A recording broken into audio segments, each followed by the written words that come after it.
The Adventure of the Copper Beeches.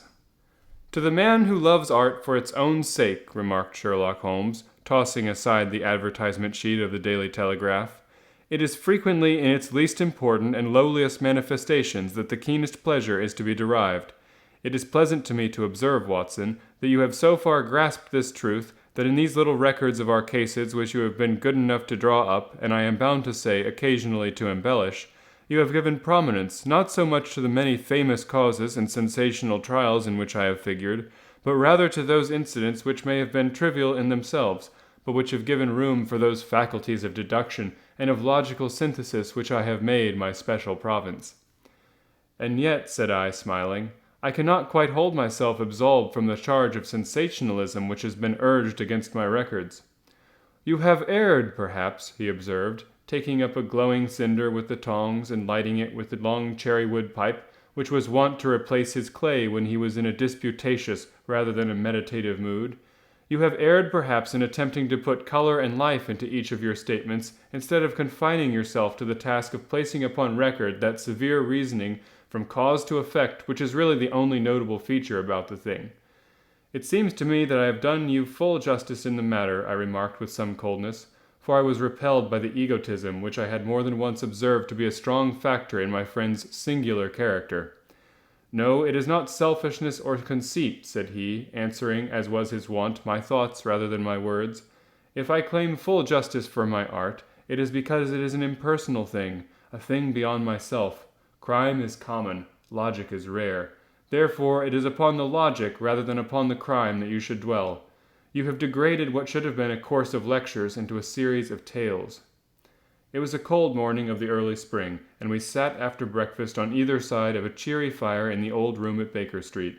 A thick fog rolled down between the lines of dun-colored houses, and the opposing windows loomed like dark, shapeless blurs through the heavy yellow wreaths. Our gas was lit and shone on the white cloth and glimmer of china and metal, for the table had not been cleared yet. Sherlock Holmes had been silent all the morning, dipping continuously into the advertisement columns of a succession of papers until at last, having apparently given up his search, he had emerged in no very sweet temper to lecture me upon my literary shortcomings.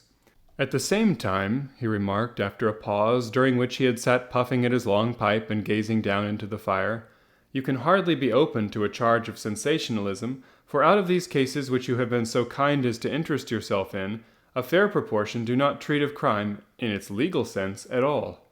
The small matter in which I endeavored to help the King of Bohemia, the singular experience of Miss Mary Sutherland, the problem connected with the man with the twisted lip, and the incident of the noble bachelor, were all matters which are outside of the pale of the law. But in avoiding the sensational, I fear that you may have bordered on the trivial. The end may have been so, I answered, but the methods I hold to have been novel and of interest. Pshaw, my dear fellow, what did the public, the great unobservant public, who could hardly tell a weaver by his tooth or a compositor by his left thumb, care about the finer shades of analysis and deduction? But indeed, if you are trivial, I cannot blame you, for the days of the great cases are past. Man, or at least criminal man, has lost all enterprise and originality. As to my own little practice, it seems to be degenerating into an agency for recovering lost lead pencils and giving advice to young ladies from boarding schools. I think that I have touched bottom at last, however. This note I had this morning marks my 0 point, I fancy. Read it. He tossed a crumpled letter across to me. It was dated from Montague Place upon the preceding evening, and ran thus. Dear Mr. Holmes, I am very anxious to consult you as to whether I should or should not accept a situation which has been offered to me as governess. I shall call at 10:30 tomorrow, if I do not inconvenience you. Yours faithfully, Violet Hunter. Do you know the young lady? I asked. Not I. It is 10:30 now. Yes, and I have no doubt that that is her ring. It may turn out to be of more interest than you think. You remember that the affair of the blue carbuncle, which appeared to be a mere whim at first, developed into a serious investigation. It may be so in this case also. Well, let us hope so, but our doubts will very soon be solved, for here, unless I am much mistaken, is the person in question. As he spoke, the door opened and a young lady entered the room. She was plainly but neatly dressed, with a bright, quick face, freckled like a plover's egg, and with the brisk manner of a woman who has had her own way to make in the world. "You will excuse my troubling you, I am sure," said she, as my companion rose to greet her, "but I have had a very strange experience, and as I have no parents or relations of any sort from whom I could ask advice, I thought that perhaps you would be kind enough to tell me what I should do." "Pray take a seat, Miss Hunter. I shall be happy to do anything that I can to serve you." I could see that Holmes was favorably impressed by the manner and speech of his new client. He looked her over in his searching fashion, and then composed himself, with his lids drooping and his finger-tips together, to listen to her story. "I have been governess for 5 years," said she, "in the family of Colonel Spence Munro. But 2 months ago the colonel received an appointment at Halifax in Nova Scotia, and took his children over to America with him, so that I found myself without a situation. I advertised, and I answered advertisement, but without success. At last the little money which I had saved began to run short, and I was at my wits' end as to what I should do. There is a well-known agency for governesses in the West End called Westaways, and there I used to call about once a week in order to see whether anything had turned up which might suit me. Westaway was the name of the founder of the business, but it is really managed by Miss Stoper. She sits in her own little office, and the ladies who are seeking employment wait in an anteroom, and are then shown in one by one, when she consults her ledgers, and sees whether she has anything which would suit them. Well, when I called last week, I was shown into the little office as usual, but I found that Miss Stoper was not alone. A prodigiously stout man with a very smiling face and a great heavy chin which rolled down in fold upon fold over his throat, sat at her elbow with a pair of glasses on his nose, looking very earnestly at the ladies who entered. As I came in, he gave quite a jump in his chair and turned quickly to Miss Stoper. "That will do," said he. "I could not ask for anything better. Capital! Capital!" He seemed quite enthusiastic and rubbed his hands together in the most genial fashion. He was such a comfortable-looking man that it was quite a pleasure to look at him. "You are looking for a situation, miss?" he asked. "Yes, sir." "As governess?" "Yes, sir." "And what salary do you ask?" "I had £4 a month in my last place with Colonel Spence Munro." "Oh, tut, tut! Sweating, rank sweating!" he cried, throwing his fat hands out into the air like a man who is in a boiling passion. "How could anyone offer so pitiful a sum to a lady with such attractions and accomplishments?" "My accomplishments, sir, may be less than you imagine," said I. "A little French, a little German, music and drawing." "Tut, tut!" he cried. "That is all quite beside the question. The point is, have you or have you not the bearing and deportment of a lady?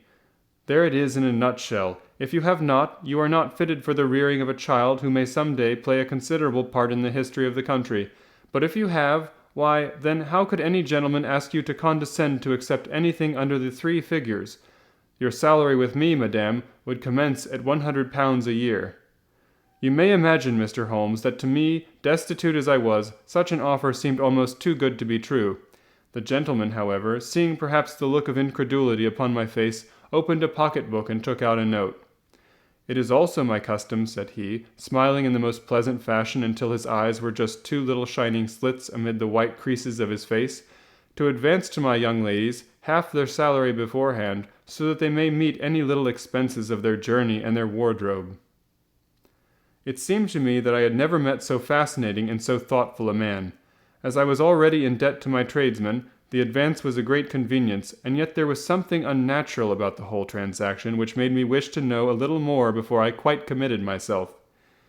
"May I ask where you live, sir?" said I. "Hampshire. Charming rural place. The Copper Beeches, 5 miles on the far side of Winchester. It is the most lovely country, my dear young lady, and the dearest old country house." "And my duties, sir? I should be glad to know what they would be." "One child, one dear little romper just 6 years old. Oh, if you could see him killing cockroaches with a slipper. Smack, smack, smack, 3 gone before you could wink." He leaned back in his chair and laughed his eyes into his head again. I was a little startled at the nature of the child's amusement, but the father's laughter made me think that perhaps he was joking. "My sole duties, then," I asked, "are to be taking charge of a single child?" "No, no, not the soul, not the soul, my dear young lady," he cried. "Your duty would be, as I am sure your good sense would suggest, to obey any little commands my wife might give, provided always that they were such commands as a lady might with propriety obey. You see no difficulty, huh?" "I should be happy to make myself useful." "Quite so. In dress now, for example. We are fatty people.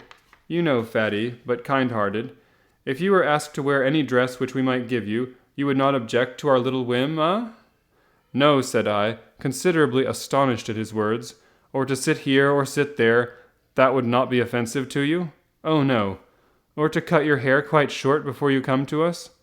I could hardly believe my ears. As you may observe, Mr. Holmes, my hair is somewhat luxuriant and of a rather peculiar tint of chestnut. It has been considered artistic. I could not dream of sacrificing it in this offhand fashion. "I am afraid that is quite impossible," said I. He had been watching me eagerly out of his small eyes, and I could see a shadow pass over his face as I spoke. "I'm afraid that it is quite essential," said he. "It is a little fancy of my wife's, and ladies' fancies, you know, madame. Ladies' fancies must be consulted. And so, you won't cut your hair?" "No, sir, I really could not," I answered firmly. "Ah, very well, then that quite settles the matter. It is a pity, because in other respects you would really have done very nicely. In that case, Miss Stoper, I had best inspect a few more of your young ladies." The manageress had sat all this while busy with her papers without a word to either of us, but she glanced at me now with so much annoyance upon her face that I could not help suspecting that she had lost a handsome commission through my refusal. "Do you desire your name to be kept upon the books?" she asked. "If you please, Miss Stoper." "Well, really, it seems rather useless, since you refuse the most excellent offers in this fashion," said she sharply. "You can hardly expect us to exert ourselves to find such another opening for you. Good day to you, Miss Hunter."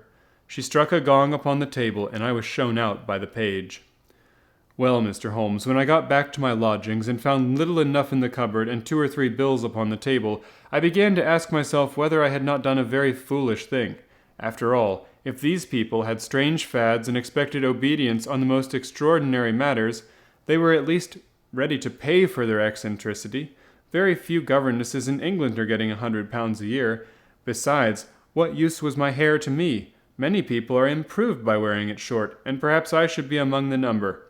Next day I was inclined to think that I had made a mistake, and by the day after I was sure of it. I had almost overcome my pride so far as to go back to the agency and inquire whether the place was still open, when I received this letter from the gentleman himself. I have it here, and I will read it to you. The Copper Beeches, near Winchester. Dear Miss Hunter, Miss Stoper has very kindly given me your address, and I write from here to ask whether you have reconsidered your decision. My wife is very anxious that you should come, for she has been much attracted by my description of you. We are willing to give £30 a quarter or £120 a year, so as to recompense you for any little inconvenience which our fads may cause you. They are not very exacting, after all. My wife is fond of a particular shade of electric blue, and would like you to wear such a dress indoors in the morning. You need not, however, go to the expense of purchasing one, as we have one belonging to my dear daughter Alice, now in Philadelphia, which would, I should think, fit you very well. Then, as to sitting here or there, or amusing yourself in any manner indicated, that need cause you no inconvenience. As regards your hair, it is no doubt a pity, especially as I could not help remarking its beauty during our short interview, but I am afraid that I must remain firm upon this point, and I only hope that the increased salary may recompense you for the loss. Your duties, as far as the child is concerned, are very light. Now do try to come, and I shall meet you with the dog-cart at Winchester. Let me know your train. Yours faithfully, Jeffro Rucastle. That is the letter which I have just received, Mr. Holmes, and my mind is made up that I will accept it. I thought, however, that before taking the final step I should like to submit the whole matter to your consideration. Well, Miss Hunter, if your mind is made up, that settles the question, said Holmes, smiling. But you would not advise me to refuse? I confess that it is not the situation which I should like to see a sister of mine apply for. What is the meaning of it all, Mr. Holmes? Ah, I have no data. I cannot tell. Perhaps you have yourself formed some opinion? Well, there seems to me to be only one possible solution. Mr. Rucastle seemed to be a very kind, good-natured man. Is it not possible that his wife is a lunatic, that he desires to keep the matter quiet for fear she should be taken to an asylum, and that he humors her fancies in every way in order to prevent an outbreak? That is a possible solution. In fact, as matters stand, it is the most probable one. But in any case, it does not seem to be a nice household for a young lady. But the money, Mr. Holmes, the money! Well, yes, of course the pay is good, too good. That is what makes me uneasy. Why should they give you £120 a year when they could have their pick for £40? There must be some strong reason behind. I thought that if I told you the circumstances you would understand afterwards if I wanted your help. I should feel so much stronger if I felt that you were at the back of me. Oh, you may carry that feeling away with you. I assure you that your little problem promises to be the most interesting which has come my way for some months. There is something distinctly novel about some of the features. If you should find yourself in doubt or in danger. Danger? What danger do you foresee? Holmes shook his head gravely. It would cease to be a danger if we could define it, said he. But at any time, day or night, a telegram would bring me down to your help. That is enough. She rose briskly from her chair with the anxiety all swept from her face. I shall go down to Hampshire quite easy in my mind now. I shall write to Mr. Rucastle at once, sacrifice my poor hair tonight, and start for Winchester tomorrow. With a few grateful words to Holmes, she bade us both good night and bustled off upon her way. At least, said I, as we heard her quick, firm steps descending the stairs, she seems to be a young lady who is very well able to take care of herself. And she would need to be, said Holmes gravely. I am much mistaken if we do not hear from her before many days are past. Indeed, it was not very long before my friend's prediction was fulfilled. A fortnight went by, during which I frequently found my thoughts turning in her direction and wondering what strange side alley of human experience this lonely woman had strayed into. The unusual salary, the curious conditions, the light duties, all pointed to something abnormal, though whether a fad or a plot, or whether the man were a philanthropist or a villain, it was quite beyond my powers to determine. As to Holmes, I observed that he sat frequently for half an hour on end, with knitted brows and an abstracted air, but he swept the matter away with a wave of his hand when I mentioned it. Data, data, data, he cried impatiently. I can't make bricks without clay. And yet he would always wind up by muttering that no sister of his should ever have accepted such a situation. The telegram which we eventually received came late one night just as I was thinking of turning in, and Holmes was settling down to one of those all-night chemical researches which he frequently indulged in, when I would leave him stooping over a retort and a test tube at night and find him in the same position when I came down to breakfast in the morning.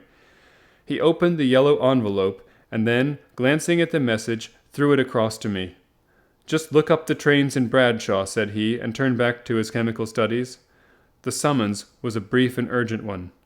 Please be back at the Black Swan Hotel at Winchester at midday tomorrow. Do come. I am at my wit's end. Hunter. Will you come with me? Asked Holmes, glancing up. I should wish to. Just look it up, then. There is a train at 9:30, said I, glancing over my Bradshaw. It is due at Winchester at 11:30. That will do very nicely. Then perhaps I had better postpone my analysis of the acetones, as we may need to be at our best in the morning. By 11 o'clock the next day we were well upon our way to the old English capital. Holmes had been buried in the morning papers all the way down, but after we had passed the Hampshire border he threw them down and began to admire the scenery. It was an ideal spring day, a light blue sky flecked with little fleecy white clouds drifting across from west to east. The sun was shining very brightly, and yet there was an exhilarating nip in the air, which set an edge to a man's energy. All over the countryside, away to the rolling hills around Aldershot, the little red and grey roofs of the farmsteadings peeped out from amid the light green of the new foliage. Are they not fresh and beautiful? I cried, with all the enthusiasm of a man fresh from the fogs of Baker Street. But Holmes shook his head gravely. Do you know, Watson, said he, that it is one of the curses of a mind with a turn like mine, that I must look at everything with reference to my own special subject. You look at these scattered houses, and you are impressed by their beauty. I look at them, and the only thought which comes to me is a feeling of their isolation, and of the impunity with which crime may be committed there. Good heavens, I cried, who would associate crime with these dear old homesteads? They always fill me with a certain horror. It is my belief, Watson, founded upon my experience, that the lowest and vilest alleys in London do not present a more dreadful record of sin than does the smiling and beautiful countryside. You horrify me. But the reason is very obvious. The pressure of public opinion can do in the town what the law cannot accomplish. There is no lane so vile that the scream of a tortured child, or the thud of a drunkard's blow, does not beget sympathy and indignation among the neighbors, and then the whole machinery of justice is ever so close that a word of complaint can set it going, and there is but a step between the crime and the dock. But look at these lonely houses, each in its own fields, filled for the most part with poor ignorant folk who know little of the law. Think of the deeds of hellish cruelty, the hidden wickedness which may go on, year in, year out, in such places, and none the wiser. Had this lady, who appeals to us for help, gone to live in Winchester, I should never have had a fear for her. It is the 5 miles of country which makes the danger. Still, it is clear that she is not personally threatened.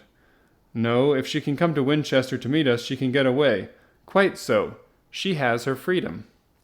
What can be the matter, then? Can you suggest no explanation? I have devised 7 separate explanations, each of which would cover the facts as far as we know them, but which of these is correct can only be determined by the fresh information which we shall no doubt find waiting for us. Well, there is the tower of the cathedral, and we shall soon learn all that Miss Hunter has to tell. The Black Swan is an inn of repute in the High Street, at no distance from the station, and there we found the young lady waiting for us. She had engaged a sitting room, and our lunch awaited us on the table. "I am so delighted that you have come," she said earnestly. "It is so very kind of you both, but indeed I do not know what I should do. Your advice will be altogether invaluable to me. Pray tell us what has happened to you." "I will do so, and I must be quick, for I have promised Mr. Rucastle to be back before 3. I got his leave to come into town this morning, though he little knew for what purpose." Let us have everything in its due order. Holmes thrust his long, thin legs out towards the fire, and composed himself to listen. "In the first place, I may say that I have met, on the whole, with no actual ill treatment from Mr. and Mrs. Rucastle. It is only fair to them to say that. But I cannot understand them, and I am not easy in my mind about them." "What can you not understand?" "The reasons for their conduct. But you shall have it all just as it occurred. When I came down, Mr. Rucastle met me here and drove me in his dog-cart to the Copper Beeches. It is, as he said, beautifully situated, but it is not beautiful in itself, for it is a large square block of a house, whitewashed, but all stained and streaked with damp and bad weather. There are grounds round it, woods on 3 sides, and on the 4th a field which slopes down to the Southampton High Road, which curves past about 100 yards from the front door. This ground in front belongs to the house, but the woods all round are part of Lord Sotherton's preserves. A clump of copper beeches immediately in front of the hall door has given its name to the place. I was driven over by my employer, who was as amiable as ever, and was introduced by him that evening to his wife and the child. There was no truth, Mr. Holmes, in the conjecture which seemed to us to be probable in your rooms at Baker Street. Mrs. Rucastle is not mad. I found her to be a silent, pale-faced woman, much younger than her husband, not more than 30, I should think, while he can hardly be less than 45. From their conversation I have gathered that they have been married about 7 years, that he was a widower, and that his only child by the first wife was the daughter who has gone to Philadelphia. Mr. Rucastle told me in private that the reason why she had left them was that she had an unreasoning aversion to her stepmother. As the daughter could not have been less than 20, I can quite imagine that her position must have been uncomfortable with her father's young wife. Mrs. Rucastle seemed to me to be colorless in mind as well as in feature. She impressed me neither favorably nor the reverse. She was a non-entity. It was easy to see that she was passionately devoted both to her husband and to her little son. Her light gray eyes wandered continually from one to the other, noting every little want and forestalling it if possible. He was kind to her also in his bluff, boisterous fashion, and on the whole they seemed to be a happy couple. And yet she had some secret sorrow, this woman. She would often be lost in deep thought, with the saddest look upon her face. More than once I have surprised her in tears. I have thought sometimes that it was the disposition of her child which weighed upon her mind, for I have never met so utterly spoiled and so ill-natured a little creature. He is small for his age, with a head which is quite disproportionately large. His whole life appears to be spent in an alternation between savage fits of passion and gloomy intervals of sulking. Giving pain to any creature weaker than himself seems to be his one idea of amusement, and he shows quite remarkable talent in planning the capture of mice, little birds, and insects. But I would rather not talk about the creature, Mr. Holmes, and indeed he has little to do with my story. "I am glad of all details," remarked my friend, "whether they seem to you to be relevant or not. I shall try not to miss anything of importance. The one unpleasant thing about the house which struck me at once was the appearance and conduct of the servants. There are only 2, a man and his wife. Toller, for that is his name, is a rough, uncouth man with grizzled hair and whiskers, and a perpetual smell of drink. Twice since I have been with them he has been quite drunk, and yet Mr. Rucastle seemed to take no notice of it. His wife is a very tall and strong woman with a sour face, as silent as Mrs. Rucastle and much less amiable. They are a most unpleasant couple, but fortunately I spend most of my time in the nursery and my own room, which are next to each other in one corner of the building. For 2 days after my arrival at the Copper Beeches, my life was very quiet. On the third, Mrs. Rucastle came down just after breakfast and whispered something to her husband. "Oh yes," said he, turning to me, "we are very much obliged to you, Miss Hunter, for falling in with our whims so far as to cut your hair. I assure you that it has not detracted in the tiniest iota from your appearance. We shall now see how the electric blue dress will become you. You will find it laid out upon the bed in your room, and if you would be so good as to put it on, we should both be extremely obliged." The dress, which I found waiting for me, was of a peculiar shade of blue. It was of excellent material, a sort of beige, but it bore unmistakable signs of having been worn before. It could not have been a better fit if I had been measured for it. Both Mr. and Mrs. Rucastle expressed a delight at the look of it, which seemed quite exaggerated in its vehemence. They were waiting for me in the drawing-room, which is a very large room stretching along the entire front of the house, with 3 long windows reaching down to the floor. A chair had been placed close to the central window with its back turned towards it. In this I was asked to sit, and then Mr. Rucastle, walking up and down on the other side of the room, began to tell me a series of the funniest stories that I have ever listened to. You cannot imagine how comical he was, and I laughed until I was quite weary. Mrs. Rucastle, however, who has evidently no sense of humor, never so much as smiled, but sat with her hands in her lap and a sad, anxious look upon her face. After an hour or so, Mr. Rucastle suddenly remarked that it was time to commence the duties of the day, and that I might change my dress and go to little Edward in the nursery. 2 days later, this same performance was gone through under exactly similar circumstances. Again I changed my dress, again I sat in the window, and again I laughed very heartily at the funny stories of which my employer had an immense repertoire, and which he told inimitably. Then he handed me a yellow-backed novel, and moving my chair a little sideways that my own shadow might not fall upon the page, he begged me to read aloud to him. I read for about 10 minutes, beginning in the heart of a chapter, and then suddenly, in the middle of a sentence, he ordered me to cease and to change my dress. You can easily imagine, Mr. Holmes, how curious I became as to what the meaning of this extraordinary performance could possibly be. They were always very careful, I observed, to turn my face away from the window so that I became consumed with the desire to see what was going on behind my back. At first it seemed to be impossible, but I soon devised a means. My hand mirror had been broken, so a happy thought seized me and I concealed a piece of the glass in my handkerchief. On the next occasion, in the midst of my laughter, I put my handkerchief up to my eyes and was able, with a little management, to see all that there was behind me. I confess that I was disappointed. There was nothing. At least, that was my first impression. At the second glance, however, I perceived that there was a man standing in the Southampton Road, a small bearded man in a grey suit, who seemed to be looking in my direction. The road is an important highway, and there are usually people there. This man, however, was leaning against the railings which bordered our field and was looking earnestly up. I lowered my handkerchief and glanced at Mrs. Rucastle to find her eyes fixed upon me with a most searching gaze. She said nothing, but I am convinced that she had divined that I had a mirror in my hand and had seen what was behind me. She rose at once. "Jeffro," said she, "there is an impertinent fellow upon the road there who stares up at Miss Hunter." "No friend of yours, Miss Hunter?" he asked. "No, I know no one in these parts." "Dear me, how very impertinent. Kindly turn round and motion to him to go away." "Surely it would be better to take no notice." "No, no, we should have him loitering here always. Kindly turn round and wave him away like that." I did as I was told, and at the same instant Mrs. Rucastle drew down the blind. That was a week ago, and from that time I have not sat again in the window, nor have I worn the blue dress, nor seen the man in the road. "Pray continue," said Holmes. "Your narrative promises to be a most interesting one." "You will find it rather disconnected, I fear, and there may prove to be very little relation between the different incidents of which I speak. On the very first day that I was at the Copper Beeches, Mr. Rucastle took me to a small outhouse which stands near the kitchen door. As we approached it, I heard the sharp rattling of a chain and the sound as of a large animal moving about. "Look in here," said Mr. Rucastle, showing me a slit between 2 planks. "Is he not a beauty?"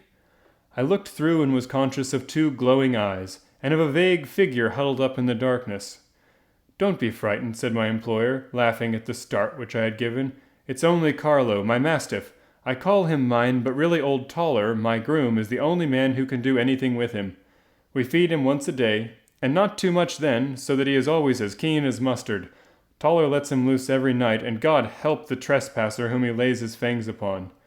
For goodness' sake, don't you ever, on any pretext, set your foot over the threshold at night, for it's as much as your life is worth." The warning was no idle one, for 2 nights later I happened to look out of my bedroom window about 2 o'clock in the morning. It was a beautiful moonlight night, and the lawn in front of the house was silvered over and almost as bright as day. I was standing, wrapped in the peaceful beauty of the scene, when I was aware that something was moving under the shadow of the Copper Beeches. As it emerged into the moonshine, I saw what it was. It was a giant dog, as large as a calf, tawny tinted with hanging jowl, black muzzle, and huge projecting bones. It walked slowly across the lawn and vanished into the shadow upon the other side. That dreadful sentinel sent a chill to my heart which I do not think that any burglar could have done. And now I have a very strange experience to tell you. I had, as you know, cut off my hair in London, and I had placed it in a great coil at the bottom of my trunk. One evening, after the child was in bed, I began to amuse myself by examining the furniture of my room and by rearranging my own little things. There was an old chest of drawers in the room, the 2 upper ones empty and open, the lower one locked.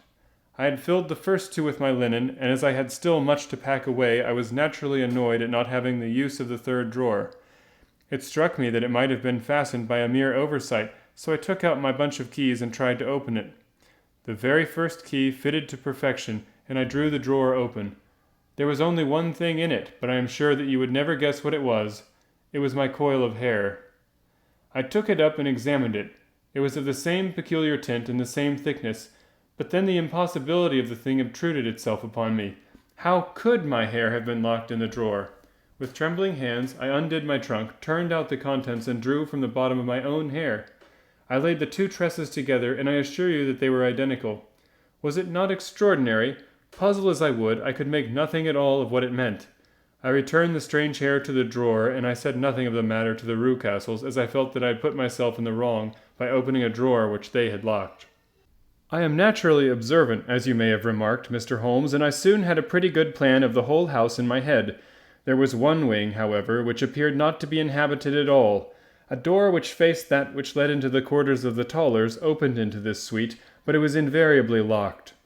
One day, however, as I ascended the stair, I met Mr. Rucastle coming out through this door, his keys in his hand, and a look on his face which made him a very different person to the round, jovial man to whom I was accustomed.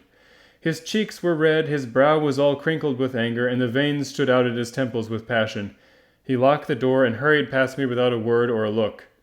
This aroused my curiosity, so when I went out for a walk in the grounds with my charge, I strolled round to the side from which I could see the windows of this part of the house. There were 4 of them in a row, 3 of which were simply dirty, while the 4th was shuttered up. They were evidently all deserted. As I strolled up and down, glancing at them occasionally, Mr. Rucastle came out to me, looking as merry and jovial as ever. "Ah," said he, "you must not think me rude if I passed you without a word, my dear young lady. I was preoccupied with business matters." I assured him that I was not offended. "By the way," said I, "you seem to have quite a suite of spare rooms up there, and one of them has the shutters up."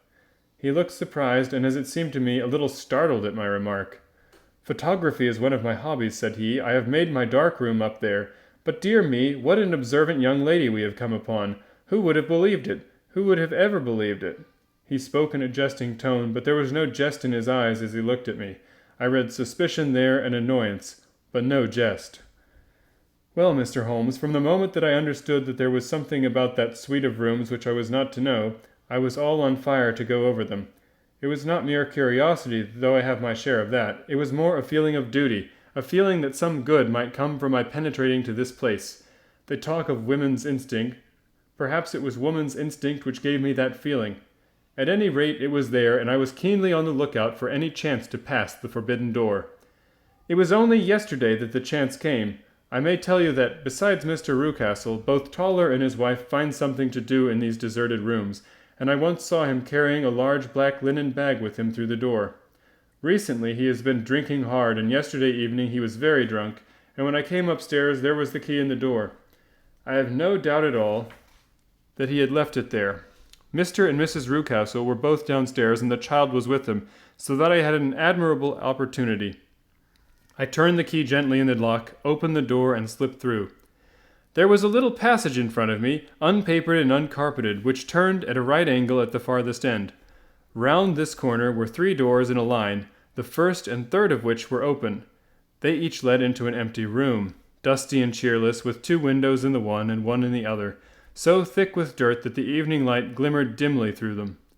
The center door was closed, and across the outside of it had been fastened one of the broad bars of an iron bed, padlocked at one end to a ring in the wall and fastened at the other with stout cord. The door itself was locked as well, and the key was not there. This barricaded door corresponded clearly with the shuttered window outside, and yet I could see by the glimmer from beneath it that the room was not in darkness. Evidently there was a skylight which let in light from above. As I stood in the passage gazing at the sinister door and wondering what secret it might veil, I suddenly heard the sound of steps within the room and saw a shadow pass backward and forward against the little slit of dim light which shone out from under the door. A mad, unreasoning terror rose up in me at the sight, Mr. Holmes. My overstrung nerves failed me suddenly, and I turned and ran as though some dreadful hand were behind me, clutching at the skirt of my dress. I rushed down the passage through the door, and straight into the arms of Mr. Rucastle, who was waiting outside. "So," said he, smiling, "it was you, then. I thought it must be when I saw the door open." "Oh, I am so frightened," I panted. My dear young lady, you cannot think how caressing and soothing his manner was. And what has frightened you, my dear young lady? But his voice was just a little too coaxing. He overdid it. I was keenly on my guard against him. "I was foolish enough to go into the empty wing," I answered. "But it is so lonely and eerie in this dim light that I was frightened and ran out again. Oh, it is so dreadfully still in there." "Only that?" said he, looking at me keenly. "Why, what did you think?" I asked. "Why do you think that I locked this door?" "I am sure that I do not know." "It is to keep people out who have no business there, do you see?" He was still smiling in the most amiable manner. "I am sure if I had known—" "Well then, you know now, and if you ever put your foot over that threshold again—" Here in an instant the smile hardened into a grin of rage, and he glared down at me with the face of a demon. "I'll throw you to the mastiff." I was so terrified that I do not know what I did. I suppose I must have brushed past him to my room. I remember nothing until I found myself lying on my bed, trembling all over. Then I thought of you, Mr. Holmes. I could not live there longer without some advice. I was frightened of the house, of the man, of the woman, of the servants, even of the child. They were all horrible to me. If I could only bring you down, all would be well. Of course I might have fled from the house, but my curiosity was almost as strong as my fears. My mind was soon made up. I would send you a wire. I put on my hat and cloak, went down to the office, which is about half a mile from the house, and then returned, feeling very much easier.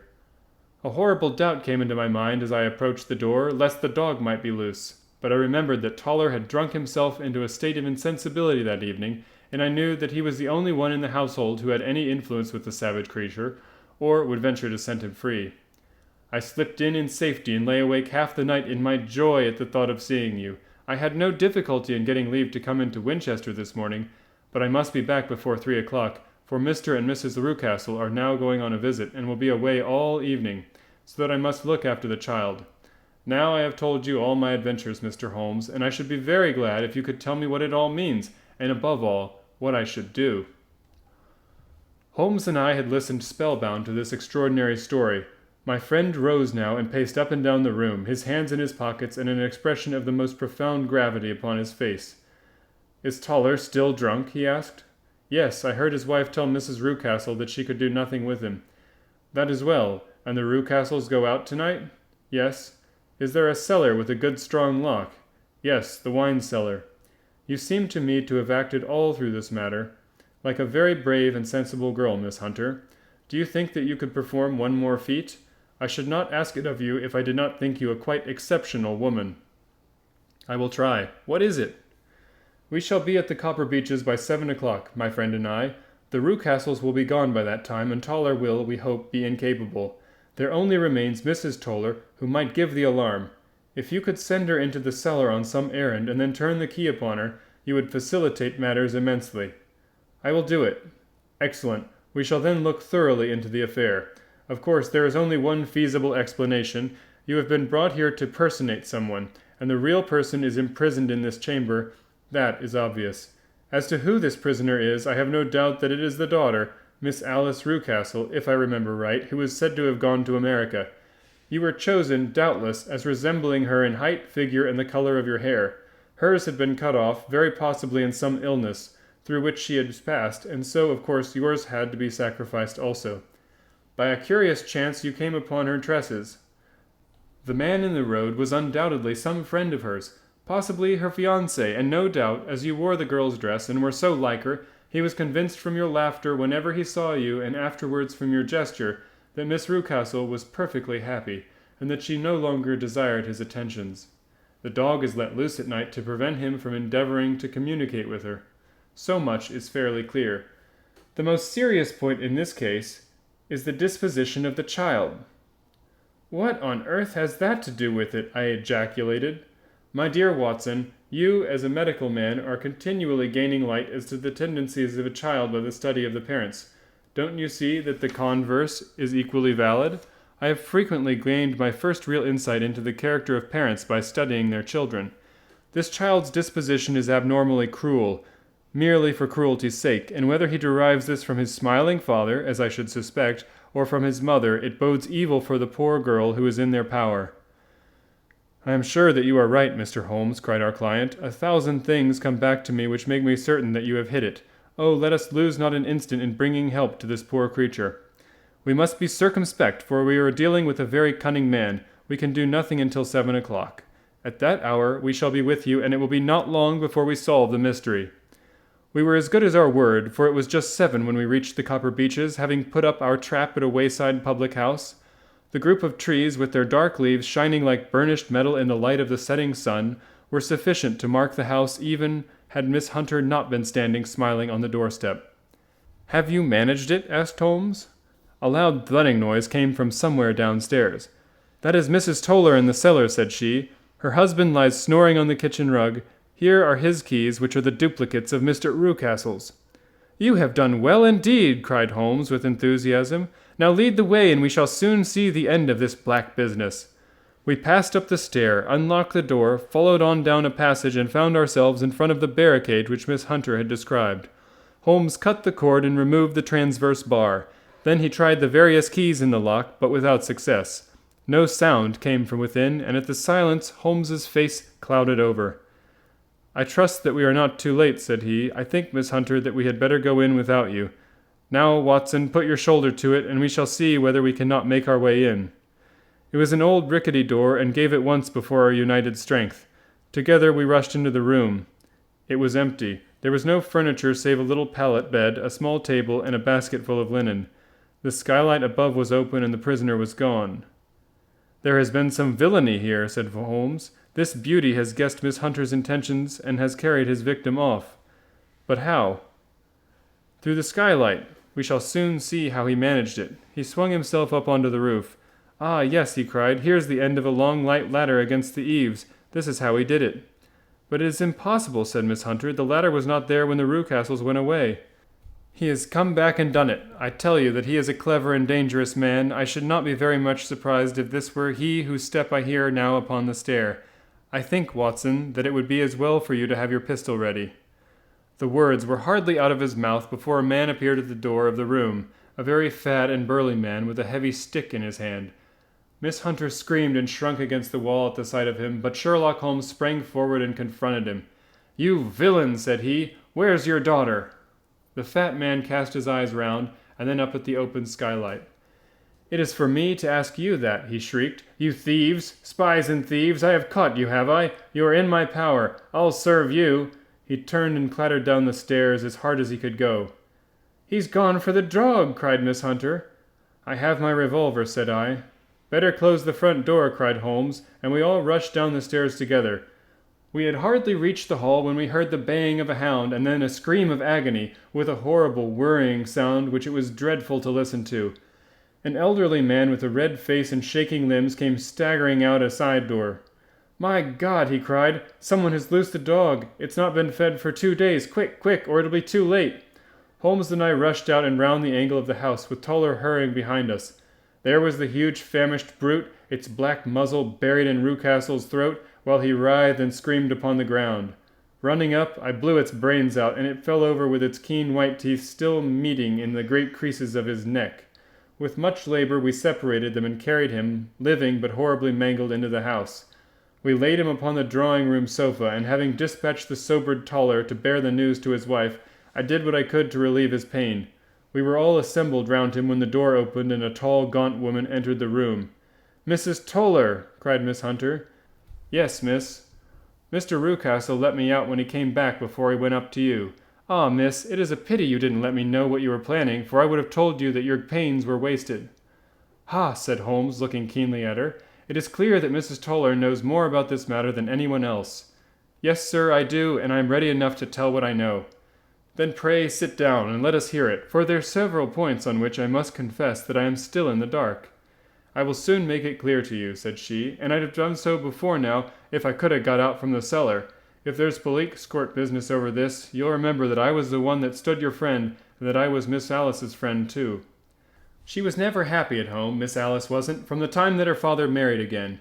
She was slighted like and had no say in anything, but it never really became bad for her until after she met Mr. Fowler at a friend's house. As well as I could learn, Miss Alice had rights of her own by will, but she was so quiet and patient she was that she never said a word about them, but just left everything in Mr. Rucastle's hands. He knew he was safe with her, but when there was a chance of a husband coming forward who would ask for all that the law would give him, then her father thought it time to put a stop on it. He wanted her to sign a paper so that whether she married or not, he could use her money. When she wouldn't do it, he kept on worrying her until she got brain fever and for 6 weeks was at death's door. Then she got better at last, all worn to a shadow, and with her beautiful hair cut off. But that didn't make no change in her young man, and he stuck to her as true as a man could be.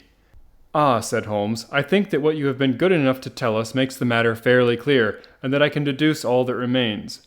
Mr. Rucastle, then, I presume, took to this system of imprisonment?"